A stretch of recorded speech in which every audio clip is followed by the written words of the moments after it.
Hey, this is Kurt Graham, and you're listening to the Making of an Exception podcast.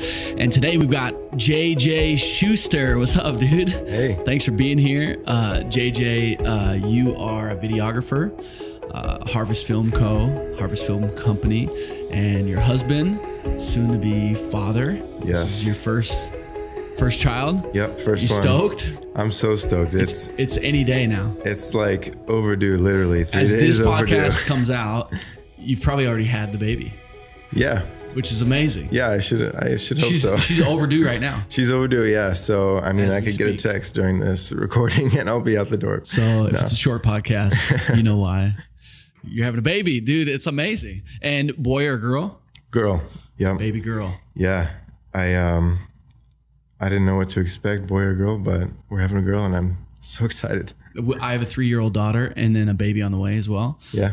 My wife's at this point 7 months pregnant, and girls are amazing. So Yes. you only get so many shots at it. So I feel like the next one, I'm hoping for a boy. Yeah. I feel bad saying that. Either way, it's great. Yeah. But like the third one, it's like, I can't have 12 children. So like, Yeah. I mean, you I could. would love to have a boy. You could. People do it, but somebody out there. for sure Not for me, but my wife is not for 12 children. It's Yeah. just not going to happen. So, man, that's awesome. So about to be a dad, you're a videographer, and man, I love hearing a little bit of your story and some of your upbringing stuff. And so thanks so much for being here today. Yeah. This could be honored to be here. I mean, the caliber of people you've had on here already.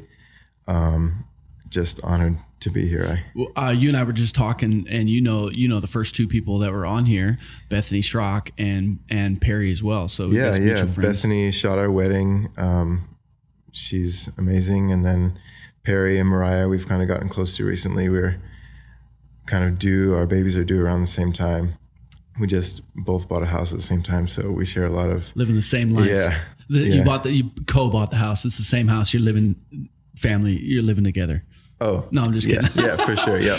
Yeah, it's a duplex. It's a duplex. Yeah, left and the same right. life. Yeah. Perry, quiet down. No, it's awesome. Man, I'd love to hear a little bit more of who you are now today. I just said husband and father and videographer, but maybe just talk about Harvest Film Co. And anything else that you're doing right now that you're focused on. Yeah. Building awesome. cribs. Yeah. So my name is JJ, Jeremiah James. Yeah, so JAY-J. Yeah, I made that decision in middle school to spell it that way. It was so cool. Are you kidding me? I was like, Jay-Z, JJ, bro. Everyone just like got away with writing 2 J's. And I was like, that's too easy. Like it has to be, like Jay-Z. So made that decision in middle school and it stuck. But that's not on your driver's license or anything like that. No, it's not a legal that's not my legal name, no. I have a buddy, his name's Zach. And growing up, he started spelling his name Z-A-K just because he wanted to. Yeah. But it was Z-A-C-H. Yeah. And I'm pretty sure he legally did the whole name change. Like, maybe I should look into that. He had put it his whole life, like Z-A-K. Yeah. Which is amazing. Yeah, I don't know. It's not like I dislike Jeremiah or anything, but people called me JJ. Jeremiah Jones? James. Jeremiah Jeremiah James. Jones. It's like a Western movie. Yeah, Jones would be Jeremiah James. Yeah. That's a sweet accent. It's amazing. Yeah, it's my Western. I've practiced a lot. But so JJ. Yeah. And Harvest Film Co. Yeah, so I grew up in Australia as a missionary's kid, but now I'm here in the States, married about a year and a half, actually 2 years in July. And then I bought Harvest Film Company about 6 months ago. Yeah. I've been a part of the company for quite a while. But so you're working at the company and you just bought it out. Yep. Yeah, it was kind of a natural transition into that. But I took ownership and I've just kind of been running with it. I'm a filmmaker. We do like a ton of weddings, but we do commercial work as well. I'm passionate about a wide range of work, really, like short films, wedding videography is something I'm passionate about. And then, like music videos is something that I love and would love to get into a lot more than I have. But you've done a few music videos. I've done a couple music videos, but I really want to focus on that this year a little bit and dive into that a little more. But how does a music video work? I literally never thought about this. I mean, I've watched music videos, but if you were going to do it, are you writing the story or what's going to play out? Like, I'm sure it can go a million different ways, but I mean, that's part of what's so amazing about music videos is that it's such like an open concept and you can go so many different directions. But I mean, depending on the artist, the musician, you know, taking their vision and run with it. Sometimes they'll just be like, I need you to come up with ideas for me. Or they'll be like, I have this vision in my head, and then you get to take that and like bring it to life. But I love doing music videos because you can dream big. Like you can go in any direction really. And get really conceptual and weird and artsy. Which is awesome. Yeah. That's amazing. Different from like corporate stuff that they're like, hey, we need you to film these 80 videos for HR. And exactly. Just like I'm sure there's cool corporate stuff too. We can talk about that later too. Yeah, for sure. Dude, I'd love to hear about, so you said you're a missionary kid, grew up in Australia. Yeah. I'd love to hear like, what was that like? Were you born in Australia? What was like life like growing up, family wise, your parents, and if you have siblings? Yeah. So I was born in the States here, actually, southern Minnesota. Yep. I was born in like a short window where my parents were back in the States because of their visa. Yeah. But they went to Rhema Bible College, and they were missionaries, you know, straight after that from the get-go. Spent a lot of time in Guatemala. They did. So, my older brother is adopted from Guatemala, which is amazing. Yeah, so my sister's adopted from there. Oh, really? Yeah. What if they're siblings? Whoa. This is crazy. Whoa. That would be awesome. But yeah, so I mean, my story kind of begins before I was even like conceived, really, because my parents' story transitions into my story, really. But so before I was born, they were missionaries in Guatemala, where my brother was born. And my sister was adopted there the day that she was born. But they've got so many stories from there. But then they came back to the States for a while, and then they went to Australia before I was even born. Yeah. And then they came back again for their visa. Yep. And that's when I was born in the States here. So I was here for 2 years, the first 2 years of my life. And then they moved back to Australia when I was 2. Just completely out of God's calling. They didn't know any cities or anything here, but they both kind of looked at a map separately in different rooms and found a place that they feel like God was calling them to. A map of Australia. Yeah. And they both came back in the same room, and at the same time they said the same city. No. And that's where they went. That's where they planted a church. Yeah. Was it Sydney? Like it's like. No, it wasn't Sydney. No, it was a small city called Wagga Wagga. No. About 5 hours south. Never heard of it. Wagga Wagga? Yeah. It sounds like something from the Doodle Bops or something. It's like, sorry, that's the world I'm living in. I have a 3-year-old daughter. Watch hours of Doodle Bops every day. Good stuff, yeah. It's amazing. It actually means place of many crows, which is wild. But are there a lot of crows? There's not, you know? So it's kind of a weird thing, but I don't know, maybe there was at some point, but there's not really anymore. There's crows, but I feel like it's the average amount of crows. Side note, when I was in college, I had to walk between buildings. This is downtown Minneapolis. Okay. I went to North Central University, and we had to walk between the Fine Arts Building and like the normal dorms where we lived. Yeah. And we had to walk through Elliott Park, which is downtown. And somehow in the winter, there's like a million crows in this park, and it is the scariest thing I've ever walked through. They're my creepy. Whole life. It's probably not my whole life, but it's super creepy. Anyways, I've seen an average amount of crows, and I've also seen a place where it's like many crows, place of many crows. So Wagga Wagga. We're gonna rename Elliott Park. Yes. Awesome. So when you were 2 years old, you moved to Australia. Yeah. So then. Well, we didn't go to Wagga Wagga right away. They kind of got connected to some churches in Sydney and Griffith, which is like a city that's not too far from Sydney. But they got connected to churches, and then eventually, followed their calling and went to Wagga. Long story short, they planted a church there, and then we stayed there for 20 years. Yeah.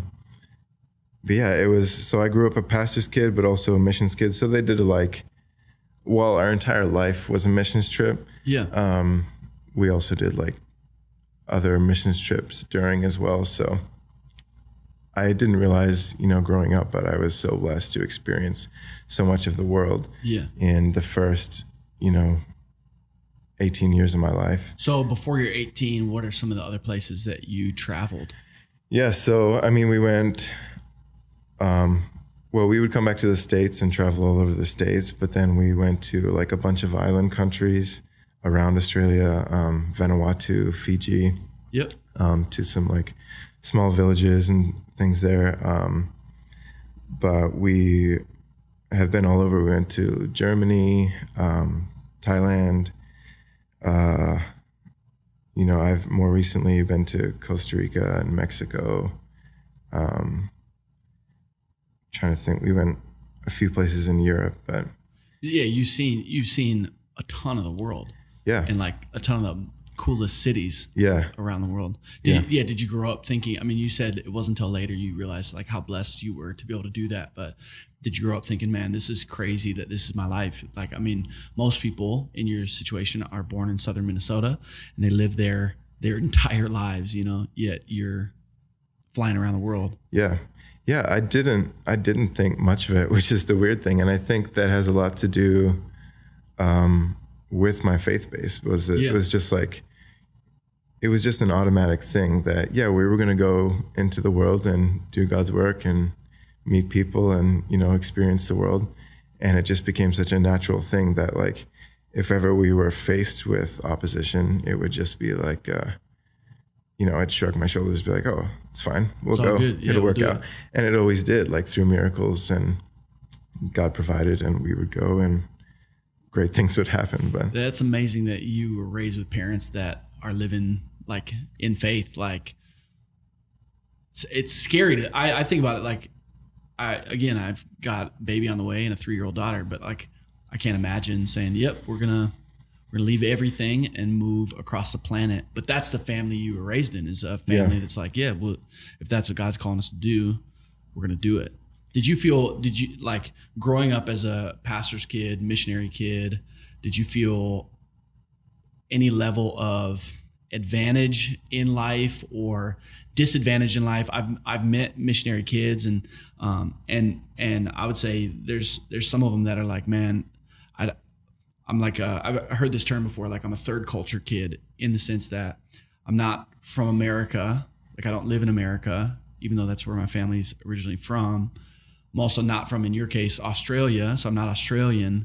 So I feel like I don't have a culture to really fit into. Did you grow up thinking like I'm on my own, or did you grow up thinking like, man, I love that this is my life? Yeah, I loved it. I think I had a good balance of, well, I'll say this lightly, but my parents were like, very faithful people, but they're not the kind of people that are like over-saved in a sense. Like they don't. So I had a good balance of like, what the world actually is, but, living like Jesus in that world. Yeah. And just, taking that knowledge to the world. So I don't feel like I was like sheltered or anything, but I still got that experience of, what it looks like to be a follower of Christ, like in the world. Yeah. So I walked away with a very positive experience. When I say walked away, I mean I grew up and went and took on my own life. But yeah.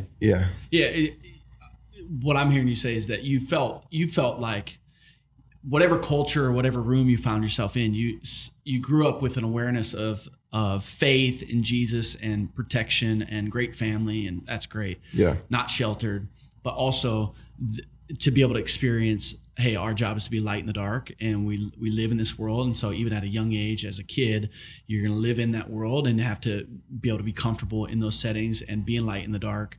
Because I'm a pastor's kid, so I grew up, and I've known other pastors' kids growing up, and I think there's different ways to do it. I'm not saying that I was raised the right way or that you were raised the right way, but it was similar in that, like, I went to public school. There's plenty of, there's great case and like it's great if you're homeschooled or you're in private school or Christian school. But I grew up with parents just saying, yeah, you're going to be light in the dark. So he's like, it doesn't start after high school. It doesn't start after college. Like, we're going to do this now. We're a family. And as a pastor's kid, we're building church. And so I had friends that they weren't raised in a faith-filled family and inviting them to church as a kid, you know? So, yeah. Yeah. Yeah. And it's crazy because, you know, my dad, when you say like the light and dark, my dad really did know the dark side of things. So that brought a balance. I mean, he grew up like, my parents' story is like the classic, you know, good girl, Christian girl, and bad boy with an attitude kind of thing. My dad was like the partier, druggo dude, cruising around in his fast cars. But, you know, my mom was like, if you want to date me, you need to know Jesus kind of thing. So that kind of changed his life from there. But that's crazy. Did he grow up telling you about the things that I think about this as a parent, and you'll think about it too, like how much do you open up to your kid about the things that you've done or who you used to be before Jesus? Or I think over time he did, especially as I got older, you know, sharing the stories, and we joke about it and have fun and stuff. But obviously he wasn't telling me about all the crazy things he did when I was like 6 years old. But as I grew up, he kind of shared things, and it brought a lot of light to me. Yeah. And where are your parents now? They're back here. So our whole family's in the same country for the first time in like 10 years or so. Because my brother, we all kind of moved back here gradually. My brother moved back first. What does he do? He is a real estate agent in Albert Lea, southern Minnesota. Yep. He's got a wife and kids. And then I moved back, and then my parents and my sister moved back at the same time. So, and you're the youngest of three. Yeah. Yep. Yep. Exactly. Yeah. It's awesome. But yes. When you were growing up, sorry to interrupt. When you were growing up, in regards to faith, I'd love to hear this. Like, again, I relate to this because I grew up as a pastor's kid, grew up in the church, and meet a bunch of people with different experience. Did you grow up loving church and loving the Lord, and it's just always been a part of your life, and not to oversimplify, but just like you've been on the straight and narrow. Like, I'm just like I'm living for Jesus and I love it. This is amazing. This is what I'm doing the rest of my life. Or what was it like growing up, faith-wise, like personally to you? Yeah, I enjoyed it. I feel like something in me kind of carried that childlike faith, you know, throughout my life, where even to now, to some degree, I still have that childlike faith, or at least I like to think I do. Yeah. But I never really like had moments of doubting God or anything. Yeah. I know that's a huge part of a lot of people's story. But I feel like in the opposite sense, it's a huge part of my story that I didn't have that, or I didn't go through that. Yeah. I just never really thought too much of it. Like, yeah, bad things would happen. I would go through things, but I never blamed it on God or anything. It was life. It was people, the world we live in. Yeah. And I think I was able to do that because I grew up, you know, being aware of the world, but also knowing how to respond to it with the word. And just because my dad would like feed that into our lives every single day, like in the morning and the night, you know, scripture, prayer, everything. So like family devos. Yeah. We would always finish dinner. Yeah. And my dad would be like, hey, you can't leave the table. Like we were taught like to ask, may I be excused, you know, like from the table. Yeah. Like, not yet. We're doing family devos, you know. It's like bring out the Bible or whatever devotional thing. And it was like, we couldn't sit through 15 minutes of it. Like, we were always getting in trouble. Like, like quiet. Like, we're doing family devos. Yes. It's like, everybody shut up. We're talking about Jesus. Yes. And you're going to like it. No. That's the way to do it. Yeah. Well, that's how I'm going to raise my family for sure. Like raise them hear about Jesus and stories in the Bible and all that. Good. So, man, it's crazy. Like your upbringing is so unique, and the family life that you've had is so unique. Do you remember a moment in your life where faith became your own, or has it always just been like, this is just who I am and this is what I've been a part of? Like a moment where you gave your life to Jesus? Yeah. I mean, I gave my life to Jesus from a very young age, and committed to that. There was, like a time in my life, after I left home. So I grew up in Wagga Wagga. I went to high school there, eventually. I'm never going to get over you just saying that. I grew up in Wagga Wagga. Yeah. It's awesome. I'm probably going to get criticized by friends for my accent, but... like Australian? Yeah. You're saying you don't have the Australian? Yeah, how do they say all, a bit, it's just more of a twang, like Wagga Wagga. Yeah. I have an Australian accent. If I want to, I can pull out my Australian accent. Nice. But I just never really... For the rest of the interview, do that. No, yeah, people are more entertained by my Australian accent, I feel. Amazing. They get disappointed, though, when I have an American accent. No way. Sounds great. But yeah, I grew up in Wagga, went to high school. I actually got my Australian citizenship, so I'm a dual citizen. I had a really close group of friends there. But just like a normal teenage life, a little bit rebellious, a little bit not rebellious, but but faith was always real for you. Yeah. It wasn't like you weren't doing it like running from God or saying like, no, I'm gonna live my own life. It's just growing up. Yeah. But it did come to a point where I was like, I want to take the next step for myself and, no longer be like relying on someone else for my relationship with God. So I actually went to Hillsong College in Sydney. No way. Yeah. Amazing. I met a few people who live here now while I was there. Mariah Brink was actually the same intake as me. But I did TV media while I was there. Yeah. 2 years there or 1 year? I just did 1 year actually. Yeah. But I went and did Bible college. So that kind of like launches into the whole next part of my story. Yeah. Is that where you started doing film and like getting interested in that, or was it before that and that's why you went into TV media? Yeah. So, I mean, I grew up with a passion. Well, I always knew I wanted to do videos. So I think it started on the mission field. My dad would take photos. Yeah. And there's the photos he's taken are crazy. And, some of the stories from that. I mean, he's told me the story of in Guatemala, he had his film cameras and he was taking photos.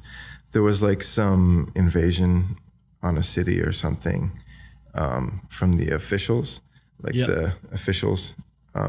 Like government? Yeah. And he was there and he took some photos on his film camera. And he got held at gunpoint and they forced him to hand over his film, and they like smashed his camera and his film in front of him because they didn't want pictures released of it or anything. Yeah. But yeah. So he doesn't have those photos. No, not those photos. Story. Yeah. That would be cool. But yeah, tons of stories like that. But my dad, would take me to movies a lot as a kid. And with that and those stories, I just kind of like fell in love with the idea of media. And I loved going to the movies, and I was like, one day I'm going to make videos or make movies.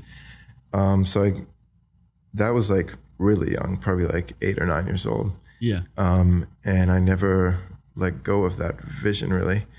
So in high school, I took a photography class because that's what was available to me. Yeah. And I just like started taking photos, started experimenting. So I started with photography. Yeah. And I still do photography now as like more of a hobby than anything. Yeah. I do a lot of like landscape, well, I'm sure wildlife stuff. I mean, as talented as you are in the videography world, are you open to doing photography stuff professionally, or do you do it, or just more a hobby? So, I mean, I made a decision like a couple of years ago. I tried to make like a concrete decision that... Which route are you going to take? Yeah. And I decided that photography is going to be my hobby. Yeah. I'm going to keep it like pure and just do it out of love and passion. Yep. And while filmmaking is still that, it's also my career. Yep. So that's going to be my moneymaker. That's going to be, what I put my most effort to during the week. And that's interesting, like, because I'm sure there's plenty of people out there that that have multiple skills, and do I want to just pursue one and like become a master at that? You want to be a jack of all trades, but in making that decision, which one do you love more? Because you said I want to keep photography pure, like, and so that's your hobby, which to me says like I love photography so much that I don't want to mix it with the business and doing stuff that like I don't want to become less passionate about it. But at the same time, like videography, because it's your moneymaker, that's probably what you do more. Yeah. So which one do you love more, the hobby or I guess what you build your career on? I mean, it's a classic answer, but I love them both for different reasons. I'd say I love filmmaking more because that's what, came out on top. But it really just depends on the projects, because there are certain things that I'm, super fired up about. Or other things where it's just like you do it because it's a job. But I mean, I love them both for different reasons. Photography, for me, I do landscape and wildlife photography because that's like that's where I'll find peace in it. Like when I'm alone out in, the wilderness or the mountains or, I've done quite a bit of work actually for Minnesota Zoo recently. No way. For just like animal portraiture and stuff, which I love. Like there's so much you can do with that. Wow. But I do photography professionally on occasions, like if somebody will ask, or if it comes up through Instagram, because that's kind of how I'm reflected on Instagram. I have a gallery of landscape and stuff. Instagram's not necessarily the best platform to share filmmaking, so it's a little different in that sense. But I do both. Photography is my hobby and filmmaking is my career. It's awesome. So at Hillsong College, you are going to TV media, spend a year there, and obviously at some point you're processing, what am I doing next with my life?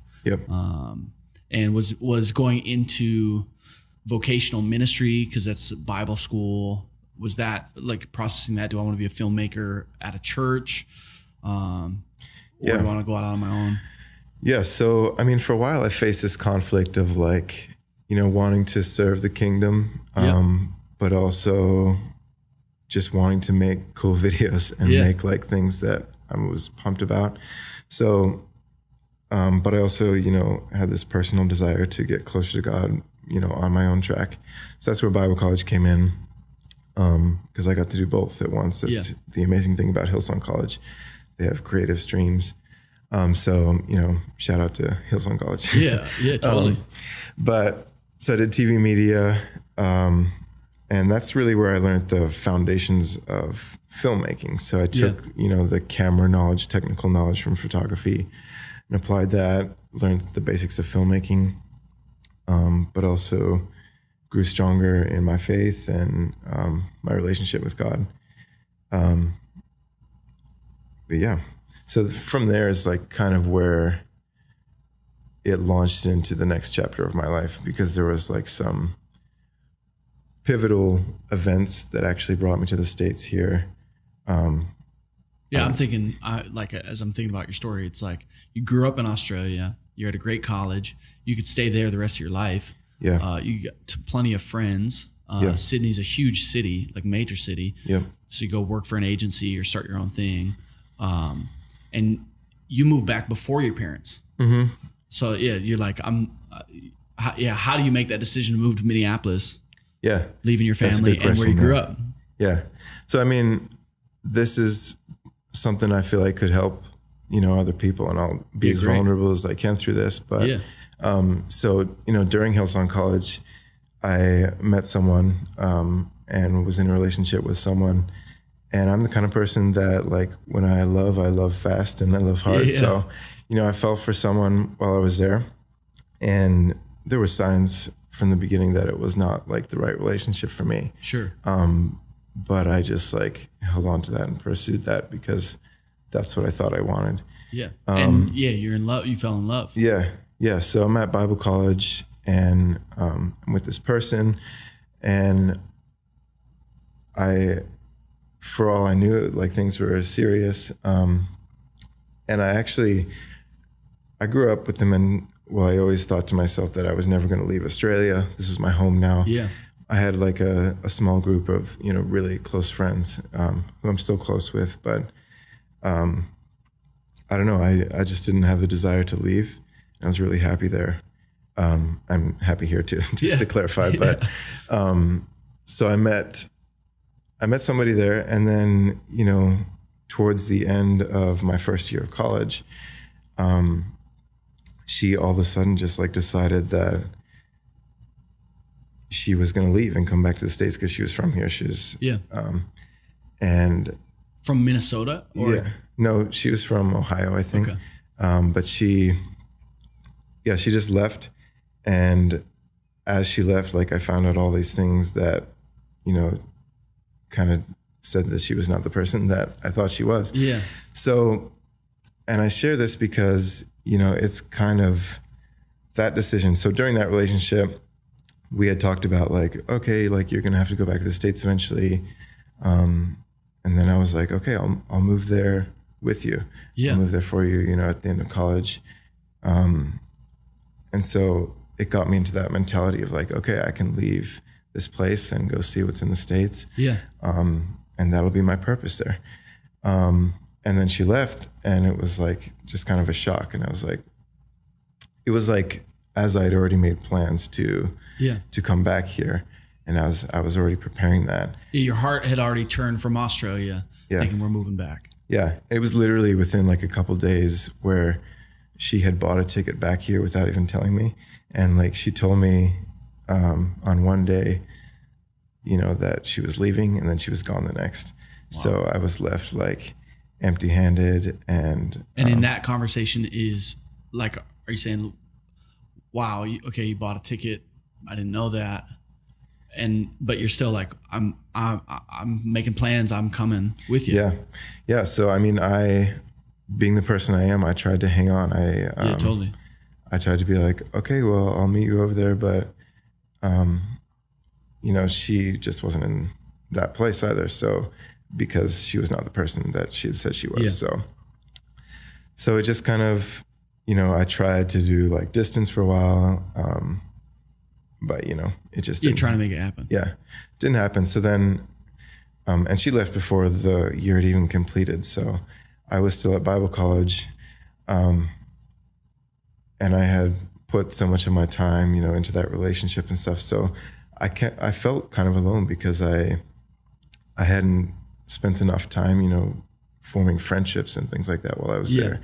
So she was gone, and then all of a sudden I was like, you know, just there wandering. Yeah. So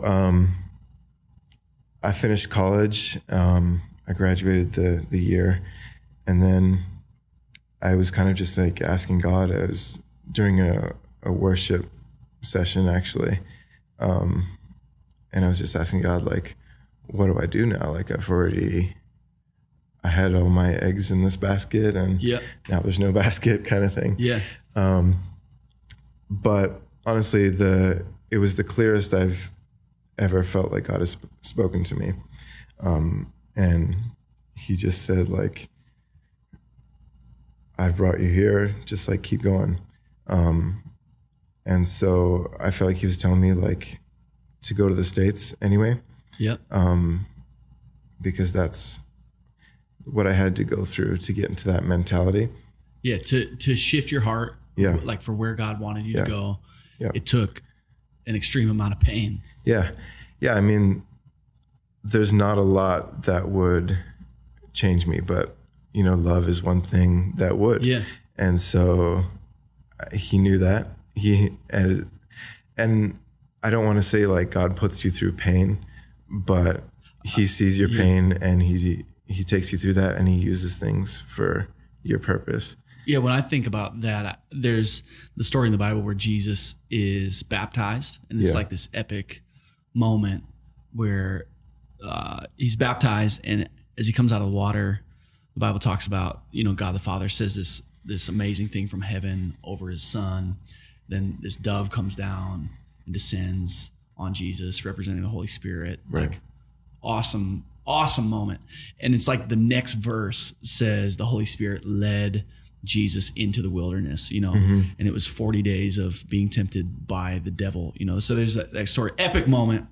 It says the Holy Spirit led him into the wilderness. Right. And I think sometimes, again, I'm not saying God does bad things to us just so that we can grow, but sometimes we are led into difficult moments because God does want to put greater character, greater strength, greater perspective into our lives to do exactly what he created us to do. Yeah. This is what it sounds like. The Holy Spirit led you through that situation. Not that he did that to you, but led you through that situation so that you become who you are today. Yeah. And I'm assuming to eventually meet your wife. Yes. Yeah. Yeah. So that's the next thing. Like I followed that call.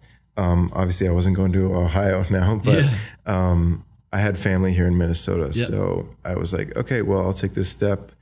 Don't know what I'm going to do or why I'm doing it, but I'll go and be around family a little bit. Yep. I originally was just planning on like, you know, I'll go there for a year and see what happens and then come back. How many years ago was that? That's probably like 4 years ago now. Yeah. But I came here to Minnesota, with nothing lined up, nothing to do. But I came to here, spent a little time with family, and then, you know, life was happening. Family's got to keep doing their things. So I was living with my cousin out in Minnetonka, and it was actually like the middle of winter when I moved here. So moving from Australia summer to Minnesota in Minnetonka in winter, didn't know anybody. I didn't have a vehicle or job or anything. You're gonna die. Yeah. So pretty much I was like, what the heck am I doing here? Like, God, why did you tell me to come here? But, you know, literally somebody gave me a car within the first month. No. Yeah. In the middle of winter, somebody gave me a car so that did you ask them for the car, or they were like, hey, I just feel like I'm supposed to give you this car? They knew I had the need for it. Yeah. I didn't ask for it, but they just gave it to me. Yeah. Done deal. Yeah.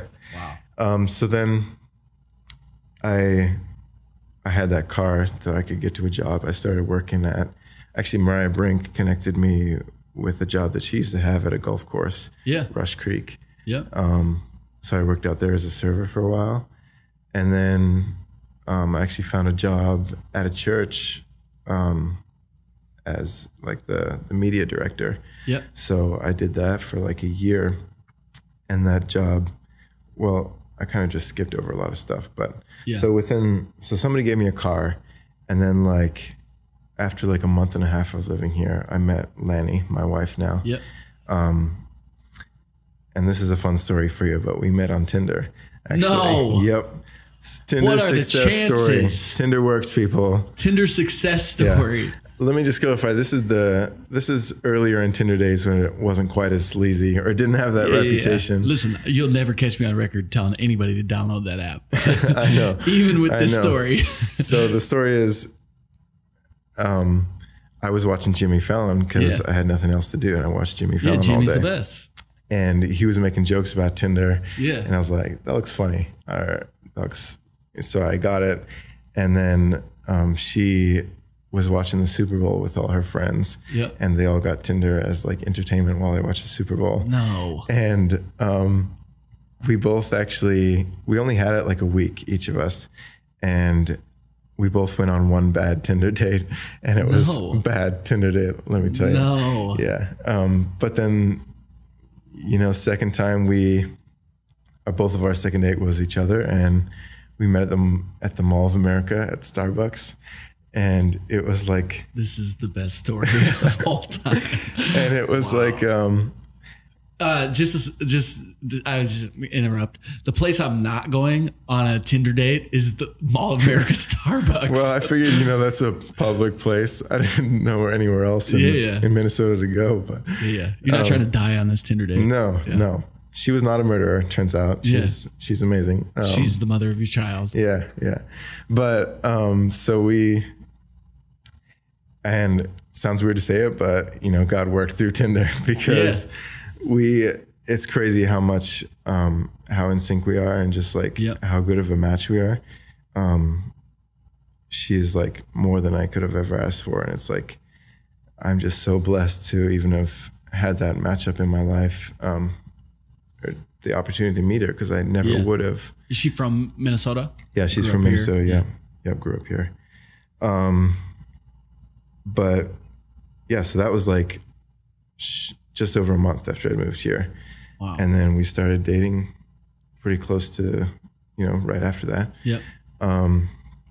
So yeah, I had a car, I had met her, and then shortly after that, I got a job at this church that I was able to, as a media director, doing what I'd been trained in, what I enjoyed. Yeah. And I learned so much, during my time there, just because there was a demand for things, and I maybe didn't know how to do it, but I had to learn because, I had to get it done. So I learned so much just from that, in leadership as well as, technical, filmmaking work. And yeah, so that was amazing. How long did you work at that church? Just over a year. Yeah. Yeah. And then I got connected with Harvest Film Company, doing like some part-time editing. It was just wedding videography at the time. Yeah, just helping out with weddings. Yep. So I did editing for Harvest for a while, and then that relationship kind of grew stronger. And so did you go full-time before you bought it, or was buying it? That's when you left the church? Yeah, I went full-time before. So Josh Crable was the previous owner of Harvest. Pastor Josh Crable. Pastor Josh Crable. I love him. Pastor of Grove Church. Yeah. Yeah. Yeah. And Grove Church is amazing. Yeah. Yeah, he's amazing. Their whole family. But we connected really well. Obviously, his heart was in ministry. And so we kind of connected at the right time where I was able to, gradually take that load over of wedding videography. As they were planting Grove. Yeah.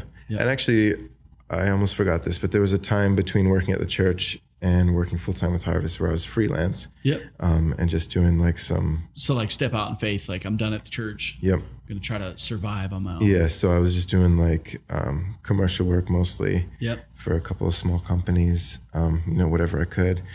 And then I brought that on to Harvest when I came full-time. And so that kind of launched the commercial side of the business as well as wedding. And then the business kind of grew that way for like a year or so. And then, Josh and I both decided it was the time for, me to buy out the company and, take over as the owner. And so that's how it happened. Very natural. Just a great process, but it sounds awesome. When did you take it over as owner? I actually late January of this year, so it hasn't been 2018 January. Yep. So it hasn't been too long. What's it been like since you took it over? Are you still doing a lot of weddings or? Yeah, weddings are like our bread and butter kind of thing. Yep. We shoot a lot of weddings.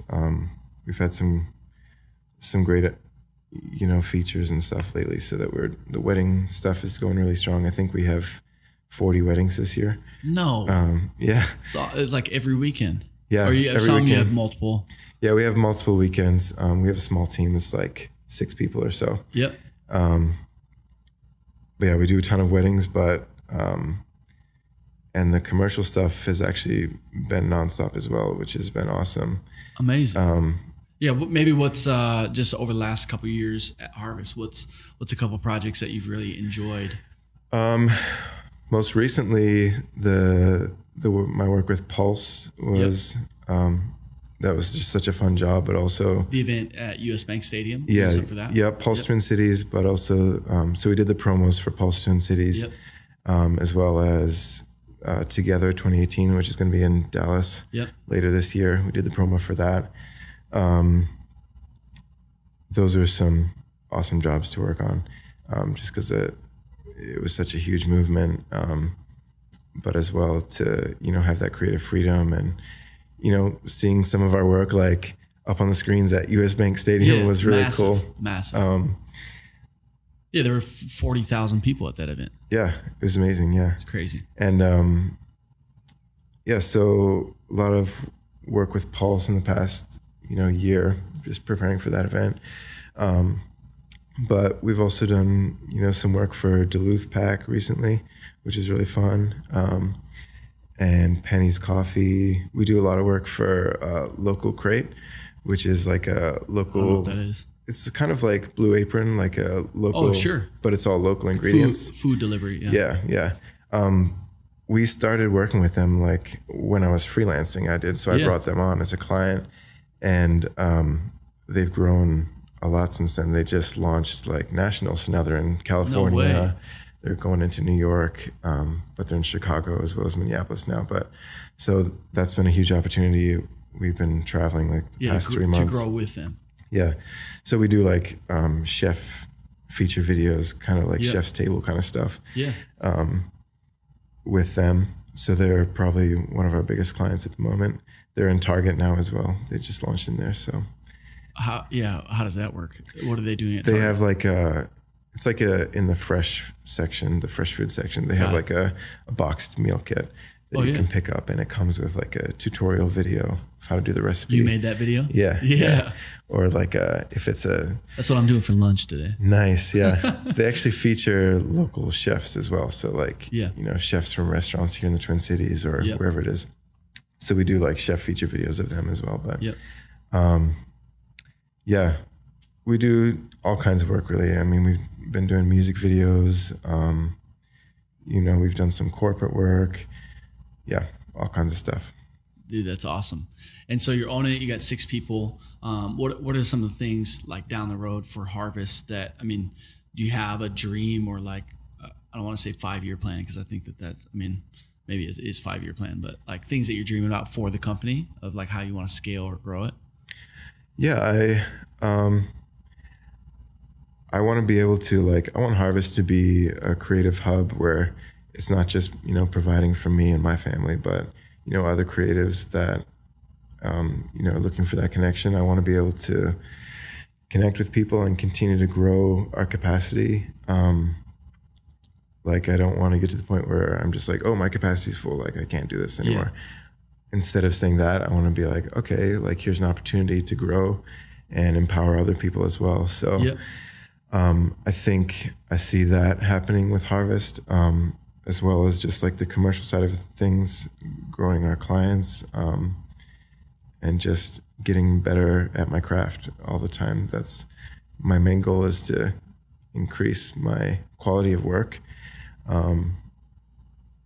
And I don't know how I'm going to do that, but I just keep doing things. Keep growing and learning. Yeah.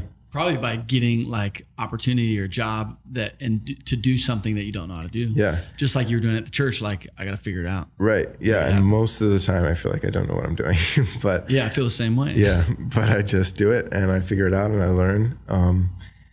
I love that because people feel like that all the time, but I think that's also how God works in our lives. And that's how we expand our capacity, is stepping into things that are uncomfortable or feeling like we're in over our heads. Yeah. I don't want to live a life that I go, yep, I know exactly what I'm doing. I've got it all figured out. No. Like a life of faith is a life full of things that are like, I don't know what I'm doing. I don't know how I'm going to do this. Yeah. Where's make the it fun happen. in that? Yeah, I'm not qualified for this. I'm for sure. Like if they knew who I really was, they would never ask me to do this. Yeah. But that's again how we grow our capacity. Yeah, for sure. With filmmaking and building business and all that, how does faith play into that? If you feel like it does it all, you are who you are, which is awesome.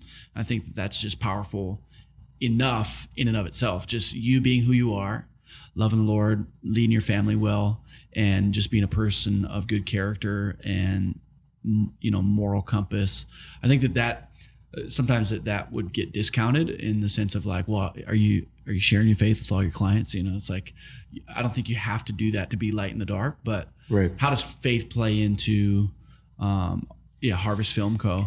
and leading your team? And so something that I kind of figured out for myself, while I was at Bible college or over the years, I think there's, in the Christian world, I feel like there's a misconception that if you have a gift, you have to use that within the church.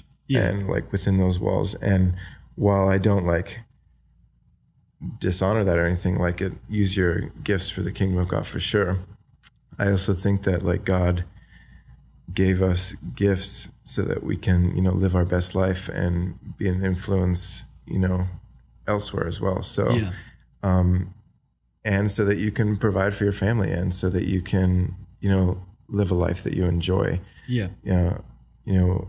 Everyone is unique and everyone's different, and we each have this skill set that we've been given. And I feel like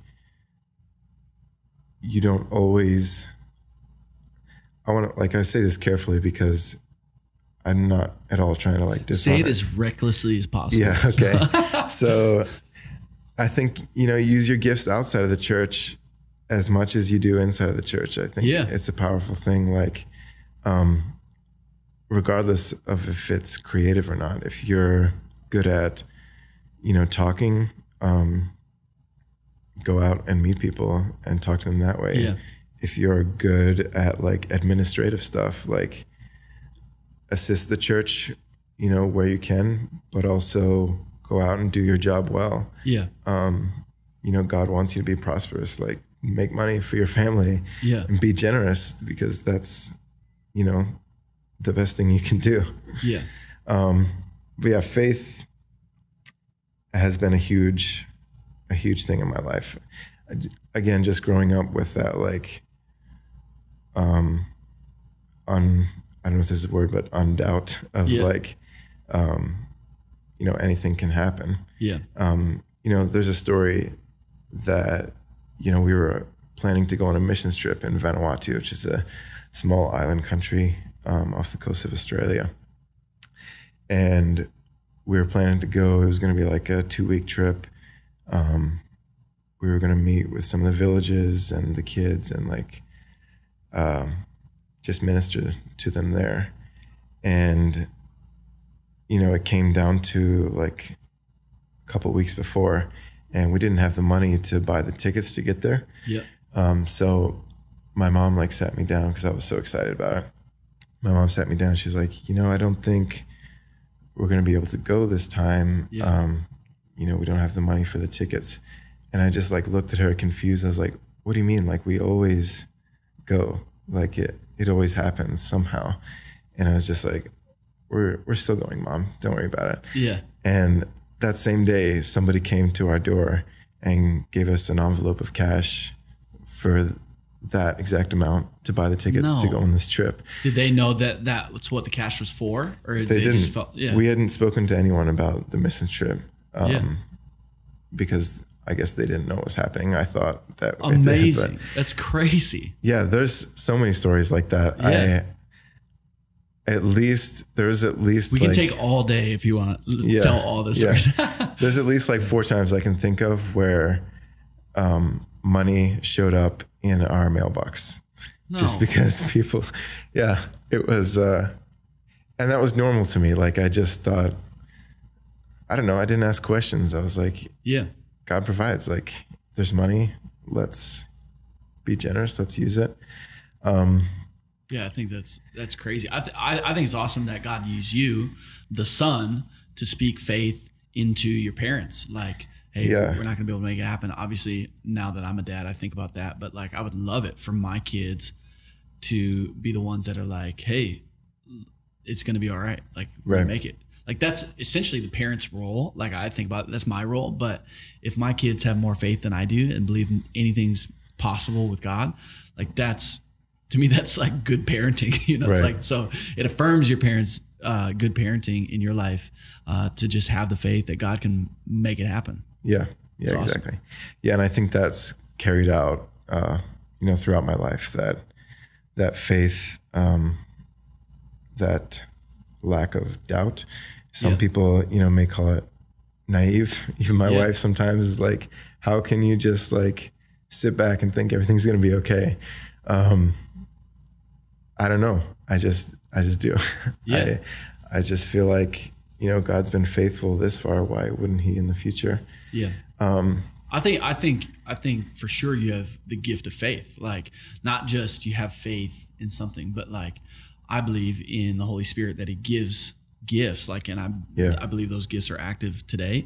I know different people in faith have different views on that, but I think the gift of faith is this feeling or this assurance that God's saying it's like, you're going to make it, you're going to have, like, it's going to come through or whatever. And in certain moments, like it's more pronounced than others. And in that moment, like with the mission trip, like to say to your mom, like, it's going to happen, is gift of faith. And then it happens, you know, like, so yeah, I'm a huge believer in that. And you have that, you know, so I feel similar in the sense of so here's a quick story. My wife was going to go on a mission trip to Brazil, and we didn't know how we were going to get the payments for that. Like, and I felt this faith rise up in me saying to her, like, I believe God has called you to go on that trip.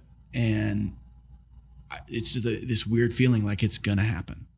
Like God's going to make it happen, whether through like a supernatural gift or through, I literally felt like, or if we have to sell whatever we have to sell to make this happen, I just know that God's going to take care of it. So don't even worry about the finances. And so we started making payments. It was a $4,000 trip. I mean, like we don't just have 4,000 sitting around for that, you know? So, we started making payments, and I'm thinking, man, what are we going to sell to make this happen?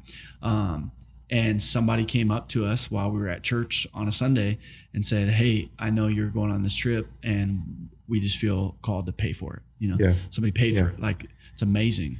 Yeah. And I mean, honestly, I attribute a lot of that to, you know, living a biblically generous life where, that's another thing I grew up with, like, constantly in front of me. And I think that, you know, is a part of why I have faith, is because I've seen the generosity in my parents, and, you know, I try to carry that through. Is that how you're leading your family, or your desire to just, I mean, what's the journey of generosity for you? What does it mean for you? Yeah, I'm trying to do my best. I mean, I'm a believer in tithing. I know a lot of young people now might see that as old school. I don't know. But I believe, you know, tithing, in whether that be in your church or just like, you know, giving to, you know, God's work. And he does increase that tenfold. Like, it's no joke. Like, there's been times where, you know, I've gotten stingy and I've been like, you know, I can't afford to give this month or something. And then from that point, it just gets harder and harder. And then, or at the very least, like, more fear or anxiety about finances creeps in. But then the second I'm faithful in my giving just a little bit, you know, it increases tenfold. And you know, it just, like, my dad, there's another story. My dad, there's this one time we all the three kids pitched in and bought him, like, this really nice watch. Like, it probably wasn't that fancy, but at the time it was like all the money I had went in because we wanted to spoil him because he deserved it. So we bought him this, like, really nice watch. And we went to some, like, church conference or something, like a month or so later, and he loved his watch, and he was wearing it there, and we were there, and he just felt called to give his watch away to somebody, and we were all there like, Dad, what are you talking about? Like, we bought you this watch, like, we put all our money into this. And that moment stuck with me so much because it was just like such a reflection of what generosity really is, because not only for him was he giving away, like, something that he loved, and it was a watch, like, it's not changing that person's, well, maybe it did, but maybe it did. But it's not like, you know, he was paying their way to go, you know, on a mission trip or something, but he gave him a watch. But the fact that he gave that away and we all saw that, it was just like, he wasn't tied to his, you know, possessions. And it was just like he didn't even think about it. Like, it was just a pure act of generosity. And, you know, I think seeing that, has carried into my life, where I want to do that when and where I can. And I'm still learning how to do that. Like, it's not easy for sure, but Man, I think you're doing it so well. Like just, getting to know you a little bit and hearing your story. I think, the way that you're living your life, being light in the dark, living in this world and making a difference, but also doing excellent work. Everything that Harvest Film Company does is incredible. And I think that's why weddings keep knocking on the door, and corporate opportunity and commercial work is happening. You saying it's nonstop. I think it's because you do. I love seeing people that love the Lord, but they like their excellence factor is like still 10 out of 10. Like I don't think we should be less than that. And so you do great work, but also just in the area of generosity and faith and how you lead your family. Man, I think it's awesome. And I think you're going to be a great dad, like hearing some of these stories about your parents. And also, just who you are today. I think you're going to be a great dad. And so I'm stoked for you entering this new phase of life as a parent as well. And you got a lot of plates spinning, but it seems like you spin them really, really well. And it's been a crazy 9 months. I found out, we found out Lanny was pregnant.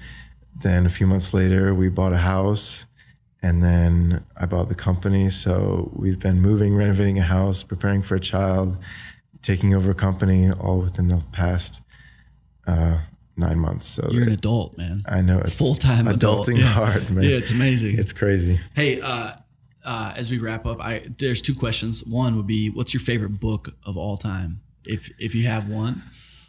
It could be, it can be anything except the Bible. Okay. Yeah. I'm not a huge reader, but I listen to a lot of podcasts. Yeah.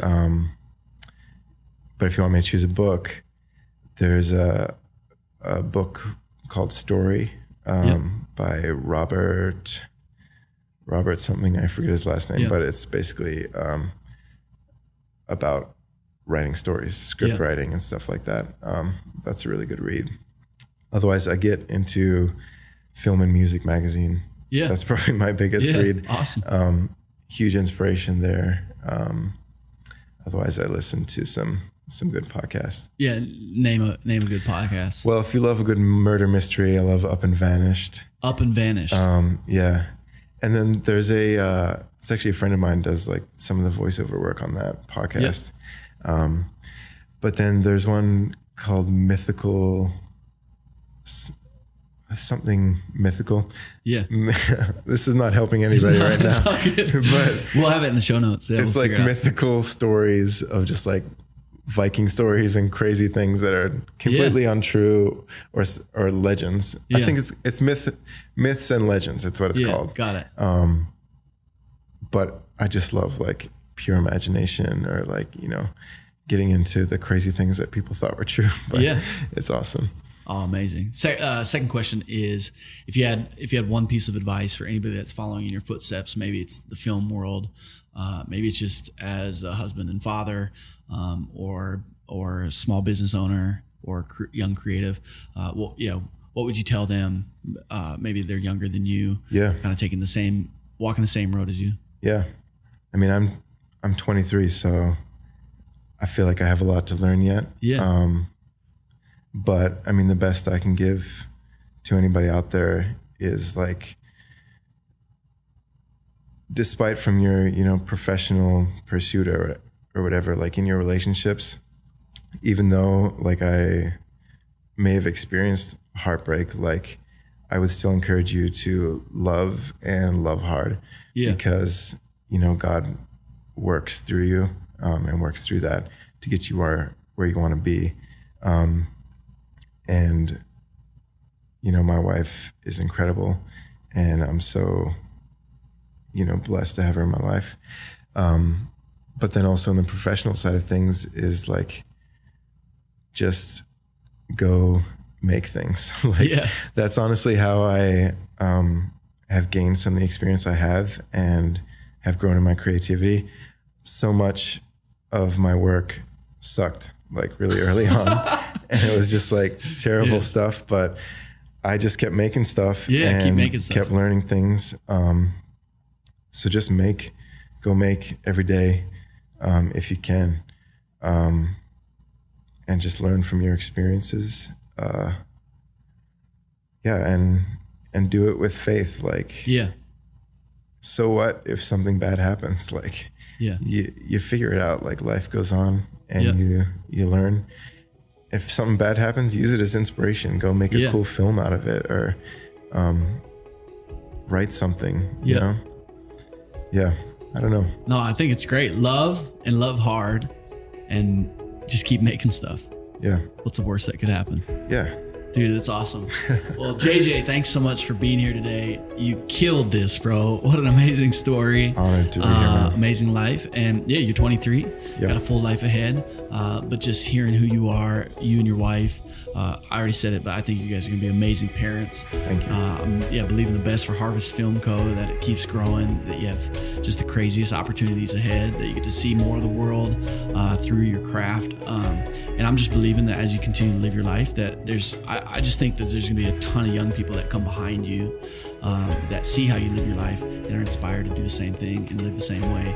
I hope so. Yeah. Thanks so much for being here. Thank you, man. Yeah. Hey, thanks so much for watching. If you've enjoyed this, we'd love for you to subscribe to this channel. We've got new episodes releasing every single week. We'd also love to hear your questions or comments. You can comment below. You can also find us on Instagram at Exception Podcast. And I want to give a quick shout out to our producer, Tissel. My name's Kirk Graham, and we'll see you back next week.